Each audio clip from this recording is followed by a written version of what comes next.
Hey guys, welcome back to another video. In today's video, I will show you how to create a group chat on Snapchat in just a few simple steps. So let's get started. First, open the Snapchat app and go to the chat section.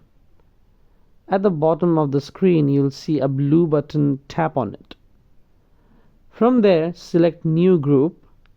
Now give your group a name, something fun or unique to make it stand out. Next, choose the friends you want to include in your group chat by selecting their names from your friend list.